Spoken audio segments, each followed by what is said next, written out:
ఓకేనండి. మరి waste water స్టోరేజ్లో మురుగునీటి కథలో రెండో టాపిక్గా మనం ఇక్కడ ఆల్రెడీ ఒకటి మాట్లాడుకున్నాం.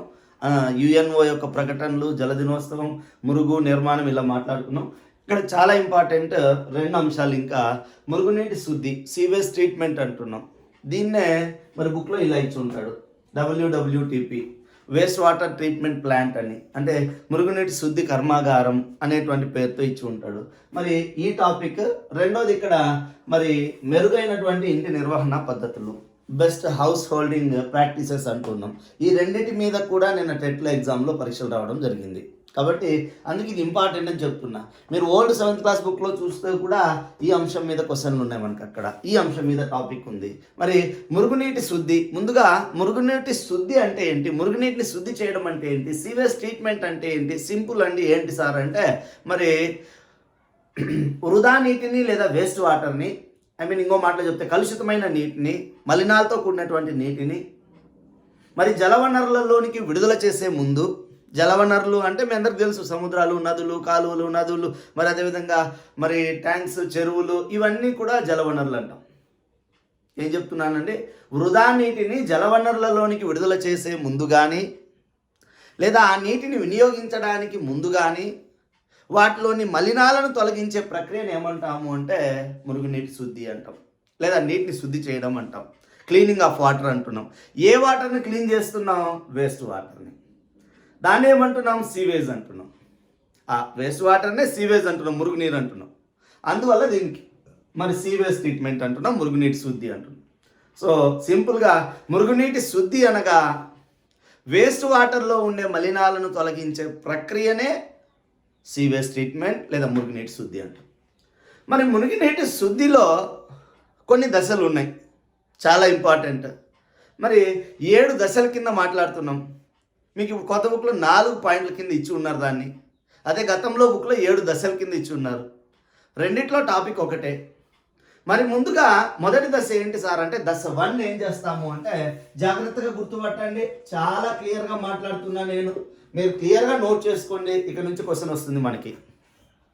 మొదటి దశ లేదా ఫస్ట్ స్టేజ్ ఏంటి అంటే, వేస్ట్ వాటర్ని బార్ స్క్రీన్స్, ఇక్కడ నేను ఒక పదం వాడుతున్నా, బార్ స్క్రీన్స్ అంటే ఇనుప తెరలు.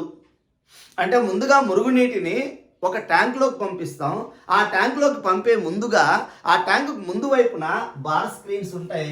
వాటిని కడ్డీ తెరలు అంటున్నాం తెలుగులో, కడ్డీ తెరల గుండా. దీన్నే మరి బార్ స్క్రీన్స్ అని చెప్తూ ఉన్నాం. అంటే ఏంటి సార్ అంటే, వాటర్ని ఇలా బార్ స్క్రీన్స్, కడ్డీ తెరల గుండా ఆ మురుగు వాటర్ని ఏం చేస్తామంటే ఒక ట్యాంక్లోకి పంపుతాం మొదటి దశలో. మరి ఇక్కడ గుర్తుపట్టాల్సింది ఏంటి, మురుగునీటి శుద్ధి ప్రక్రియలో మొదటి దశలో మురుగునీటిని ఇనుప తెరల గుండా, కడ్డీ తెరల గుండా, బార్ స్క్రీన్స్ గుండా పంపించడం ఉద్దేశం ఏంటి, ఇది క్వశ్చన్. ఇలా ఈ దశ 1లో బార్ స్క్రీన్స్ గుండా పంపించేటప్పుడు పెద్ద పరిమాణంలో మురుగునీటిలో ఉన్నటువంటి పెద్ద పరిమాణంలో ఉండేటువంటి వ్యర్థాలన్నీ కూడా ఇక్కడ ఆఫ్ చేయబడతాయి. పరిమాణంలో పెద్దవిగా ఉండే వ్యర్థాలంటే ఏంటి సార్ అంటే, మరి కర్రలు కానీ, ప్లాస్టిక్ బ్యాగులు కానీ, లేదా సీసాలు కానీ, డబ్బాలు కానీ, ప్లాస్టిక్ సీసాలు కానీ, ఇలా మరి బట్టలు కానీ, ఇలా పెద్ద పరిమాణంలో ఉండేటువంటి మలినాలని గుర్తుపట్టండి. మురుగునీటి శుద్ధిలో పెద్ద పరిమాణంలో ఉండేటువంటి మలినాలను లేదా పరిమాణంలో పెద్దవిగా ఉండే మలినాలను ఏ దశలో తొలగిస్తారు అంటే దశ 1లో, స్టేజ్ 1లో. దేని సహాయంతో? బార్ స్క్రీన్ సహాయంతో తొలగిస్తాం. అంటే ఫస్ట్ స్టెప్ అయిపోయింది. రెండోది దశ 2లో ఏం చేస్తారు సార్ అంటే, ఇక్కడ గుర్తుపట్టండి, దశ 1లో మురుగునీటిని లేదా వృధా నీటిని మరి కడ్డీ తెరల గుండా లేదా బార్ స్క్రీన్స్ గుండా పంపించి పరిమాణంలో పెద్దవిగా ఉన్నటువంటి మలినాలను తొలగిస్తాము. సో ఇది ఇక్కడ పరిమాణంలో పెద్దగా ఉన్న మలినాలు తీసివేయబడతాయి.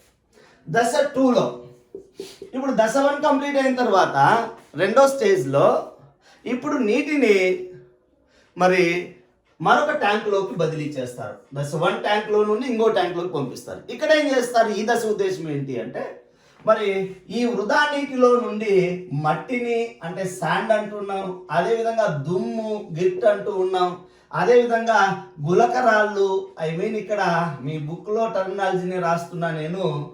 సో శాండ్, గ్రిట్, అదేవిధంగా పెబ్బల్స్, ఇలాంటి మట్టి, దుమ్ము, ఇసుక, గులకరాళ్ళు, దీన్ని ఇసుక అని కూడా చెప్తున్నాం పాత బుక్లో. సో మట్టి, ఇసుక, గులకరాళ్ళు ఇలాంటి మలినాలను తొలగించడం రెండో దశలో చేస్తాం. మరి ఇలా తొలగించడానికి ఏం చేస్తారు అంటే, మరి రెండో ట్యాంకులోకి మురుగునీటిని పంపించేటప్పుడు నీటి యొక్క ప్రవాహ వేగాన్ని తగ్గిస్తారు. కాబట్టి రెండో దశలో మురుగునీటిలో ఉన్నటువంటి మట్టి, దుమ్ము, ఇప్పుడు మీ బుక్లో ప్రజెంట్ టర్మినాలజీనే చెప్తున్నా, మరి మట్టి, దుమ్ము, గులకరాలను తొలగించడానికి నీటి యొక్క ప్రవాహ వేగాన్ని తగ్గించి ఒక ట్యాంక్లో నిల్వ చేస్తారు. మరి మొదటి దశలోనేమో పెద్ద పరిమాణంలో ఉన్న మలినాలు తీసేస్తున్నాం బార్ స్క్రీన్స్ ద్వారా. రెండో దశలోనేమో నీటి ప్రవాహ వేగాన్ని తగ్గించి దుమ్మును, ఇసుకను, గులకరాలను తీసేస్తున్నాం. మీరు ఇక్కడ ఏ దశలో ఏం తొలగిస్తాం, ఇది పరీక్షలో ఇంపార్టెంట్, జాగ్రత్తగా వినండి. మరి మూడోది దశ 3లో ఏం చేస్తాం, మూడో దశలో ఏంటి సార్ అంటే, ఇక్కడ చాలా ఇంపార్టెంట్, ఇది మన పరీక్షలో ఫస్ట్ ఆప్షన్ అడగడానికి ఆస్కారం ఎక్కువగా ఉండేది. ఇప్పుడు మూడో దశలో మరి ఈ ట్యాంక్ ఎలా ఉంటుంది సార్, మూడో దశలో తీసుకునేటువంటి ట్యాంక్ ఎలా ఉంటుంది, నీటిని స్టోర్ చేసే ట్యాంక్ ఎలా ఉంటుంది అంటే, మరి ఒకవైపు ఐ మీన్ దాని యొక్క అడుగు భాగం, ఆ ట్యాంక్ యొక్క అడుగు భాగం ఎలా ఉంటుంది సార్ అంటే ఏటవాలుగా ఉంటుంది. ఒకవైపు ఏటవాలుగా ఉన్నటువంటి ఒక ట్యాంకులోకి మూడో దశలో నీటిని పంపిస్తాం. ఏటవాలుగా అడుగు భాగం ఉన్నటువంటి పెద్ద ట్యాంకులోకి మూడో దశలో నీరు పంపిస్తాం. ఇక్కడ రెండు ప్రక్రియలు జరుగుతాయి.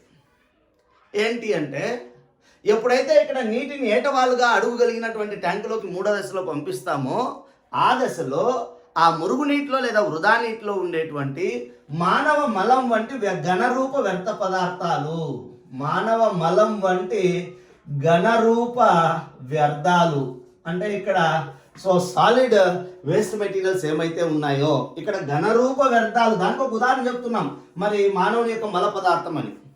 ఈ ఘనరూప వ్యర్థాలు ట్యాంక్ యొక్క అడుగు భాగానికి చేరతాయి మూడో దశలో. మరి అదేవిధంగా నూనెలు, గ్రీసులు వంటి పదార్థాలు ట్యాంక్ యొక్క నీటి యొక్క ఉపరితలంలో తేలియాడుతూ ఉంటాయి. ఇక్కడ క్వశ్చన్ ఏంటి అంటే, మరి నీటి అడుగు భాగానికి చేరినటువంటి మానవ మలం వంటి ఘనరూప వ్యర్థాలను తొలగించడానికి ఈ నీటిలో నుంచి ఇక్కడ ఒక పరికరాన్ని వాడతాం, దాని పేరే స్కాపర్ అంటాం, స్కాపర్స్. మరి నీటిపైన తేలుతూ ఉన్నటువంటి గ్రీజు మరియు నూనెల వంటి మలినాలను తొలగించడానికి తేలియాడుతూ ఉండేవి. వాటిని తొలగించడానికి స్కిమ్మర్స్ అనేటువంటి పరికరాలను వాడతాం. ఇది చాలాసార్లు అడిగారండి పరీక్షలో, చాలాసార్లు మనకు రిపీట్ అయిన క్వశ్చన్ ఇది. కాబట్టి మురుగునీటిని శుద్ధి చేసేటువంటి దశల్లో నీటి అడుగు భాగానికి చేరినటువంటి ఘనరూప వ్యర్థాలను తొలగించడానికి ఏ పరికరాన్ని వాడతాము అంటే స్కాపర్స్ని. నీటి ఉపరితలంలో తేలియాడేటువంటి నూనె, గ్రీజ్ వంటి మలినాలను తొలగించడానికి స్కిమ్మర్స్ను వాడతాం. ఇలా మూడో దశలో మరి అడుగు భాగానికి చేరినటువంటి మానవ మలం వంటి ఘనరూప వ్యర్థాలను, నీటిపైన తేలియాడే గ్రీజు మరి నూనెల వంటి పదార్థాలను తొలగించిన తరువాత ఈ మూడవ దశలో లభించేటువంటి నీటిని అంటే ఇక్కడ కొంచెం శుద్ధ జలం తయారవుతుంది. దీన్నే ఏమంటున్నాం సార్ అంటే శుద్ధ జలం అంటాం, క్లారిఫైడ్ వాటర్ అంటున్నాం. గుర్తుపట్టండి, ఇంపార్టెంట్. మరి మురుగునీటిని శుద్ధి చేసేటువంటి ప్రక్రియలో ఏ దశలో లభించే నీటిని శుద్ధ జలంగా పిలుస్తాం? సో మూడో దశలో. శుద్ధ జలం అంటే క్లారిఫైడ్ వాటర్ అంటే మరి ఘనరూప వ్యర్థాలను, నీటిపైన తేలియాడే వ్యర్థాలను తొలగించిన తర్వాత లభించేటువంటి వృధా నీటిని ఏమంటాము అంటే శుద్ధ జలం అంటున్నాం, క్లారిఫైడ్ వాటర్ అంటున్నాం. ఇక నెక్స్ట్ ఇక్కడ నుంచి మనకు రెండు దశల్లోకి వెళ్తాం. సో దశ 4. మరి ఈ దశ 4లో ఏం చేస్తాం, స్టేజ్ 4 అంటూ ఉన్నాం. నాలుగో దశలో ఏం చేస్తాము అంటే, మూడో దశలో స్కాపర్ సహాయంతో నీటి అడుగు భాగం నుంచి వేరు చేసినటువంటి ఘనరూప వ్యర్థాలను ఇక్కడ ఏమని పిలుస్తాం సార్ అంటే ద్రవరూప మురుగు అంటాం. ఏమంటున్నామండి? ద్రవరూప మురుగు. ఈ ద్రవరూప మురుగునే ఇంగ్లీష్ పదం ఇంపార్టెంట్, స్లడ్జ్ అంటూ ఉన్నాం. ఏమంటున్నాం? స్లడ్జ్. అంటే మూడో దశలో ట్యాంకు అడుగు భాగం నుంచి లభించినటువంటి ఘనరూప వ్యర్థాలతో కూడినటువంటి ఆ ద్రవరూప పదార్థాన్నే ద్రవరూప మురుగు అంటాం, దీన్నే స్లడ్జ్ అంటాం. ఇప్పుడు 4వ దశలో ఈ స్లడ్జ్ని మరొక ట్యాంకులోకి బదిలీ చేస్తారు 4th స్టేజ్లో. ఈ 4వ దశలో ఈ ద్రవరూప మురుగును స్లడ్జ్ను అవాయు బ్యాక్టీరియా చర్యకు గురి చేస్తారు. అంటే ఇక్కడ అవాయు శ్వాసక్రియ జరిగేటట్టు, ఎనరోబిక్ రెస్పిరేషన్ జరిగేటట్టు ఆ బ్యాక్టీరియాలను వినియోగించి, అవాయు బ్యాక్టీరియాలను వినియోగించి గాలి చొరబడినటువంటి ట్యాంకుల్లోకి పంపించి ఈ అవాయు బ్యాక్టీరియాల సహాయంతో ద్రవరూప మురుగును ఏం చేస్తారు సార్ అంటే కుళ్ళింపు చేస్తారు. ఇలా అవాయు బ్యాక్టీరియా చర్య వల్ల ద్రవరూప మురుగు లేదా స్లడ్జ్ నుంచి 4వ దశలో ఒక గ్యాస్ రిలీజ్ అవుతుంది. దాన్ని ఏమంటున్నాము అంటే బయోగ్యాస్ అంటాం. సో ఇంపార్టెంట్ అంటే ఈ బయోగ్యాస్ని దేనికి ఉపయోగిస్తాం సార్ అంటే మరి ఇంధనంగా వాడతాం లేదా విద్యుత్ తయారీలో వినియోగిస్తారు.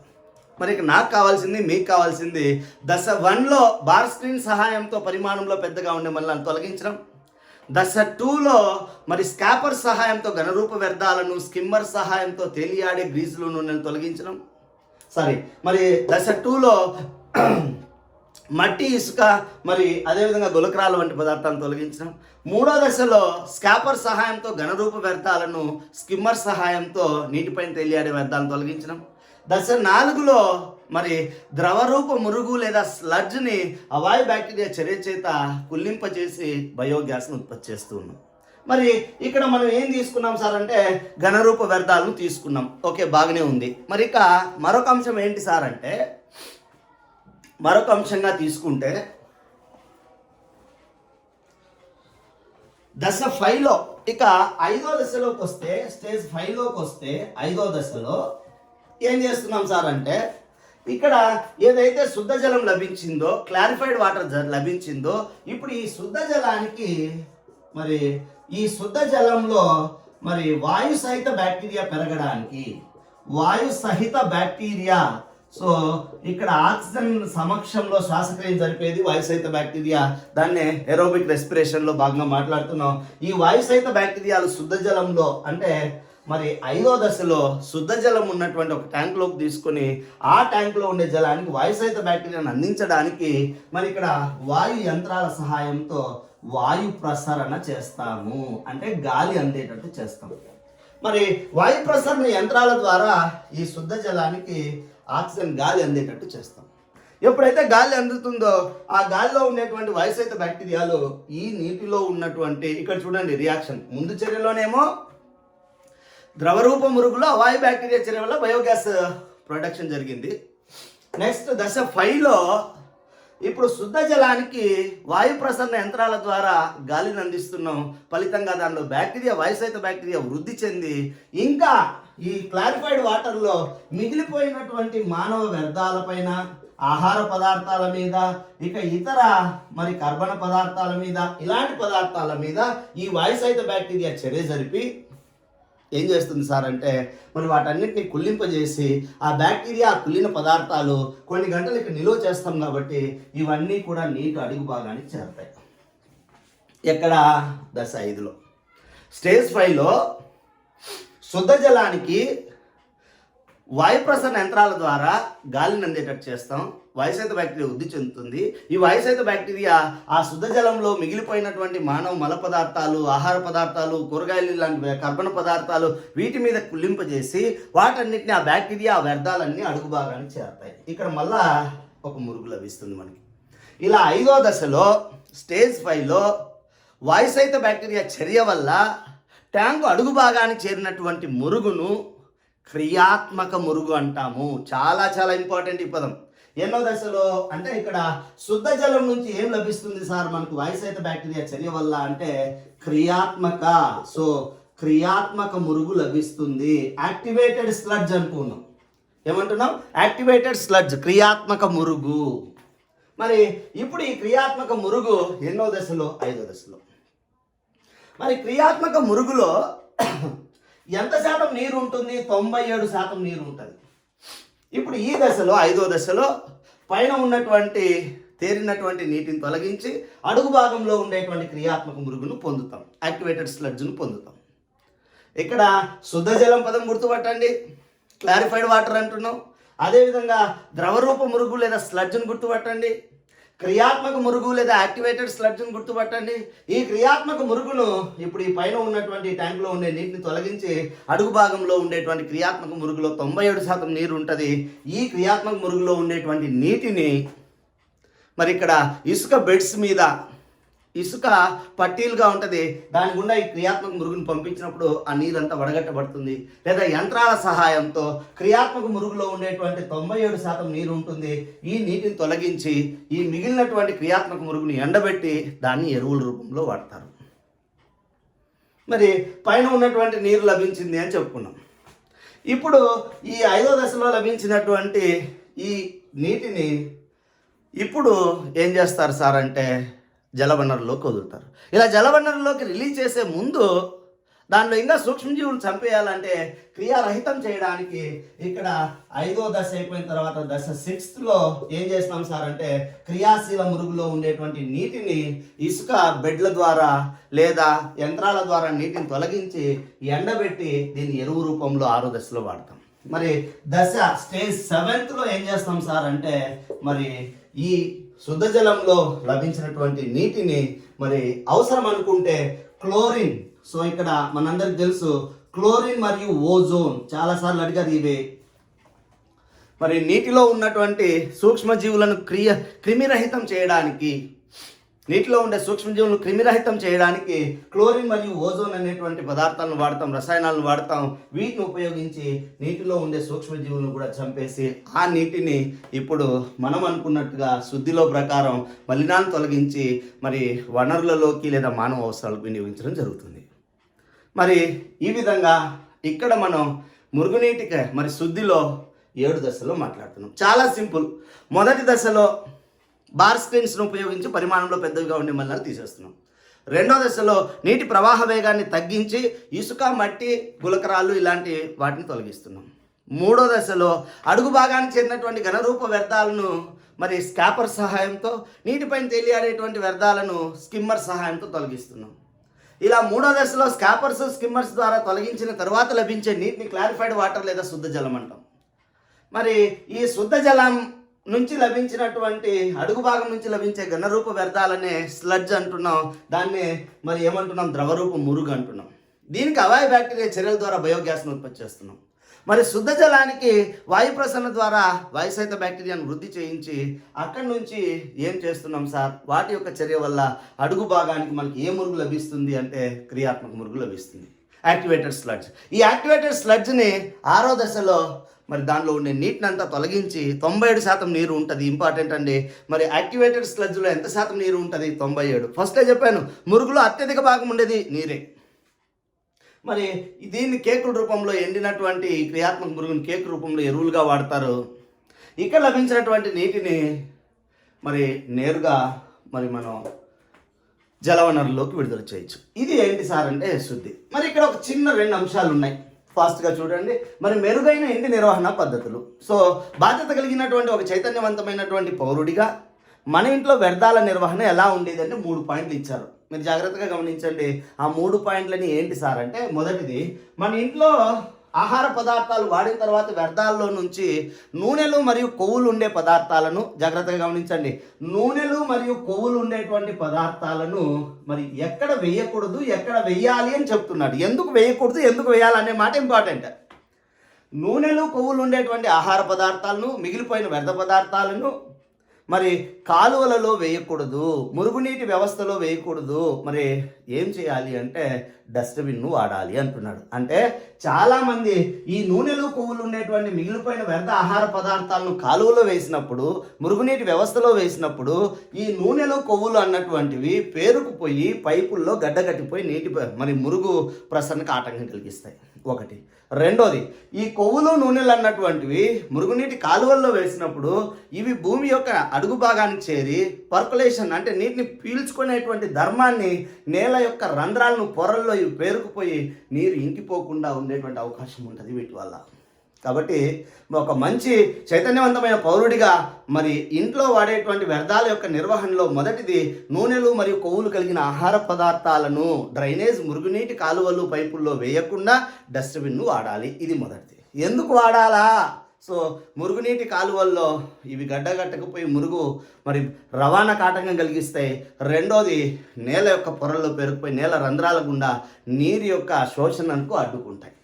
మరి రెండోది మరొక అంశం ఏం చెప్తున్నాడు అంటే, ఇక్కడ పెయింట్స్ కానీ ద్రావకాలు కానీ రసాయనాలు కానీ ఇలాంటి వాటిని మరి ఏంటి సార్ అంటే వీటిని కూడా నేరుగా నీటిలోకి పంపకుండా డస్ట్బిన్లో వినియోగించాలి. కాబట్టి ఇక్కడ మనం కొన్ని పదార్థాలు చూస్తున్నాం, పెయింట్స్, ద్రావణాలు, రసాయనాలు ఇలాంటి వాటిని నేరుగా మురుగునీటిలోకి విడుదల చేయకూడదు, వాటిని కూడా డస్ట్బిన్లోకి వాడాలి.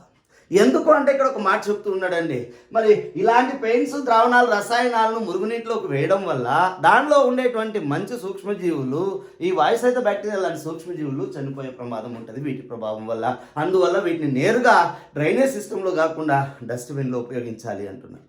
మరి మూడో అంశం ఏంటి సార్ అంటే, మనం ఇంట్లో చూస్తుంటాం టీ కాచిన తర్వాత వాడి పడేసినటువంటి టీ ఆకుల్ని అంటే టీ లీవ్స్ని, అదేవిధంగా మన ఇంట్లో ఉండేటువంటి టెడ్డీ బేర్ ఇలాంటి కాటన్ వస్తువుల్ని, మరి బొమ్మల్ని, మరి అదే ఇంకా ఇలాంటి పదార్థాలను కూడా నేరుగా మురుగునీటి వ్యవస్థలో కాకుండా డస్ట్బిన్లో ఉపయోగించాలి. మరి వీటి వల్ల ఏంటి అంటే ఇక్కడ కూడా ఒక కారణం చెప్తున్నాడు. మూడింటిలో 3 కారణాలు చెప్పాడండి. ఇక్కడేమో గడ్డగట్టిపోయి పైపుల్లో పేరుకుపోతుంది, నేల నీటిని పీల్చుకునే స్వభావం కోల్పోతుంది. ఈ రెండోది రసాయనాలు, పెయింట్స్, ద్రావణాలు ఇలాంటి వాటి వల్ల ఆక్సిజన్ మరి సూక్ష్మజీవులు చనిపోతాయి. మరి మూడోది ఏంటి సార్ అంటే నీటిలో ఉన్నటువంటి మురుగులో ఉండేటువంటి సూక్ష్మజీవులకి ఆక్సిజన్ లభ్యత తగ్గిపోతుంది. ఏమి ఇక్కడ వాడి పడేసినటువంటి టీ ఆకులు అయితేనేమి, అదేవిధంగా మరి పేపర్ వంటి వస్తువులు అయితేనేమి, మరి అదేవిధంగా మరి మనం చూస్తున్నటువంటి టెడ్డీ బేర్ ఇలాంటి కాటన్ వస్త్రాలు అయితే, కాటన్ బొమ్మలు అయితే ఏమైతే ఉన్నాయో వీటి వల్ల మరి నీటిలో ఉన్నటువంటి మురుగునీటిలో ఉండేటువంటి సూక్ష్మజీవులకు ఆక్సిజన్ లభ్యతను అడ్డుకుంటాయి. దీనివల్ల కూడా సమస్య పెరుగుతుంది. కాబట్టి ఒక మంచి పౌరునిగా, బాధ్యత కలిగిన పౌరునిగా మరి వ్యర్థాల నిర్వహణలో ఈ 3 గుర్తుపట్టండి. మీరు మొన్న జరిగినటువంటి టెట్ పేపర్లకు వెళ్ళండి, ఇక్కడ క్వశ్చన్ వచ్చి ఉంది. మరి ఇక్కడ పారిశుద్ధ్యం, వ్యాధులు ఇంతకుముందే చెప్పాను. కలుషితమైనటువంటి నీటి వల్ల మరి పారిశుద్ధ్యం సరిగా పాటించకపోవడం వల్ల, కలుషితమైన నీటి వల్ల కలరా, టైఫాయిడ్, విరేచనాలు, గుర్తుపట్టండి పోలియో, హెపటైటిస్, సో ఈ వ్యాధులను గుర్తుపట్టాలండి. సో ఏంటి సార్ అంటే కలరా, టైఫాయిడ్, విరేచనాలు, హెపటైటిస్ వంటి మురుగునీటి అంటే పారిశుద్ధ్యం పాటించకపోవడం వల్ల, కలుషితమైన నీటి వల్ల వచ్చేటువంటి వ్యాధులు. ఇక మురుగు పారవేసేందుకు ప్రత్యామ్నాయ ఏర్పాట్లు.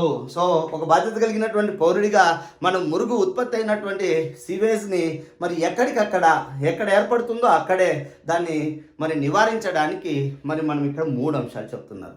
ఒకటి కంపోస్ట్ పిట్ అంటే కంపోస్ట్ గుంటలను వాడడం, రసాయనిక మరుగుదొడ్లు వాడడం, అదేవిధంగా మరి మనం ఇళ్లలో వాడుతున్నటువంటి మరుగుదొడ్లు మరి ఇలాంటివి ఉపయోగించడం. కాబట్టి ఇలా మురుగు పారవేసేందుకు ప్రత్యామ్నాయ ఏర్పాట్లలో మురుగు ఎక్కడ ఉత్పత్తి అవుతుందో అక్కడే దాన్ని మరి నివారించడం కోసం ఏం చేయాలి సార్ అంటే మరి సురక్షితమైనటువంటి మరుగుదొడ్లను వాడడం, రసాయనిక మరుగుదొడ్లను వాడడం, అదేవిధంగా కంపోస్ట్ గుంటలను ఏర్పాటు చేసుకోవడం. ఈ 3 నోట్ చేసుకుని చదువుకొని ఇంపార్టెంట్. మరి బహిరంగ ప్రదేశాల్లో పారిశుద్ధ్యం. సో ఒక బాధ్యత కలిగినటువంటి పౌరుడిగా బహిరంగ ప్రదేశాల్లో చూస్తాం మనం, చాలా చోట్ల వీధుల్లో మనం కూడా చేస్తూ ఉంటాం. చాలా వాట్సాప్ వీడియోల్లో చూస్తాం, చదువుకున్నవాడు బయట వేస్తూ ఉంటే కారులో నుంచి చదువుకునే వాళ్ళు తోస్తూ ఉంటారు దాన్ని. అలా ఒక బాధ్యత కలిగిన పౌరుడిగా బహిరంగ ప్రదేశాల్లో వ్యర్థాలను వేయకుండా, వీలైనంత వరకు ఆ వ్యర్థాలను రోడ్ల మీద మరి విసిరివేయకుండా మరి డస్ట్బిన్లలో వేసేటువంటి ఏర్పాటు చేయాలి. అటు లేకపోతే ఇంటికి తీసుకొచ్చి వేయాలని కూడా రాశారు మన బుక్లో. ఇక్కడ మహాత్మా గాంధీ ఒక స్టేట్మెంట్ ఇచ్చారు, చాలా ఇంపార్టెంట్. సో మానవత్వం మరియు జ్ఞానోదయమైన పనులు చేయడానికి ఎవరి కోసం ఎదురు చూడాల్సిన అవసరం లేదు. ఈ స్టేట్మెంట్ ఇచ్చింది ఎవరు అంటే మహాత్మా గాంధీ. ఇక్కడ ఒక మొక్క గురించి ఇక్కడ బాగా మాట్లాడి ఈ పాఠంలో యూకలిప్టస్, మొన్న కూడా పరీక్షలో వచ్చిందండి మనకి యూకలిప్టస్. సో ఏంటి యూకలిప్టస్? ఈ మొక్కను కొన్ని చోట్ల జామాయిల చెట్లు అంటున్నాం, తైలం చెట్టు అంటూ ఉన్నాం. మరి యూకలిప్టస్ యొక్క ఉపయోగం ఏంటి అంటే మరి చాలా ఇంపార్టెంట్, గుర్తుపట్టండి. యూకలిప్టస్ మొక్కలని మురుగునీటి కాలువలు లేదా మురుగునీటి కుంటల యొక్క గట్ల మీద పెంచాలి విస్తారంగా. ఎందుకు అంటే ఇవి అత్యధికంగా వేర్ల ద్వారా మురుగునీటిని శోషించుకొని శుద్ధమైన నీటి ఆవిరిని విడుదల చేస్తాయి. మరి కాబట్టి ఇక్కడ ఒకసారి గుర్తుపట్టండి, మురుగునీటి చెరువుల గట్ల ఎంబడి ఏ చెట్లను ఎక్కువగా పెంచడం ద్వారా మురుగునీటిని మరి త్వరగా పీల్చుకొని మరి శుద్ధమైన నీటి ఆవిరిని లభింపజేస్తాయి, విడుదల చేస్తాయి అంటే యూకలిప్టస్. కాబట్టి యూకలిప్టస్ని గుర్తుపట్టండి. మహాత్మా గాంధీ చెప్పినట్టుగా సో మానవత్వం జ్ఞానోదయమైనటువంటి పనులు చేయడానికి ఎవరి కోసం ఎదురు చూడాల్సిన అవసరం లేదు, మనమే నిర్వహించాలి. బాధ్యతాయుతమైనటువంటి పౌరుడిగా బహిరంగ ప్రదేశాల్లో ఎలాంటి పారిశుద్ధ్యం పాటించాలా, ప్రత్యామ్నాయ ఏర్పాట్లు ఏమున్నాయి, పారిశుద్ధ్యం వ్యాధులు ఏమొస్తున్నాయి, మెరుగైన ఇంటి నిర్వహణ ఇది అని. సో ఇది మురుగునీటి కథ. అన్ని అంశాలు మాట్లాడుకున్నాం. మరి దీన్ని ఫాస్ట్ ఫార్వర్డ్లోనూ మీకు నచ్చినట్టుగా విని మెయిన్ అంశాలని మీరు టెక్స్ట్ బుక్ దగ్గర పెట్టుకొని అయినా మెయిన్ అంశాలు ఏంటో నేను మాట్లాడాను, వాటిని నోట్ చేసుకుంటే ఒక్క బిట్ కూడా మనకు మించి వెళ్ళదండి. ఓకే, మరి అందరికీ మరొకసారి ఏంటి అంటే మన ఛానల్ని, బాబా బయోస్ ఛానల్ని మరి అందరూ కూడా లైక్ చేసి షేర్ చేసి సబ్స్క్రైబ్ చేయండి. మీరు సబ్స్క్రైబ్ చేస్తే నేను ప్రతిరోజు చేస్తున్న ఈ వీడియోస్ మీ ముందుకు వస్తాయి, మోర్ ఇన్ఫర్మేటివ్గా వస్తాయి. సో ఇక్కడ ఫ్యాకల్టీనే మీకు అందుబాటులో చెప్తున్నాం కాబట్టి ప్రతి అంశం మీకు చేరుతుందని కోరుకుంటున్నాను. ఓకే, బాయ్ అండి, థ్యాంక్ యూ.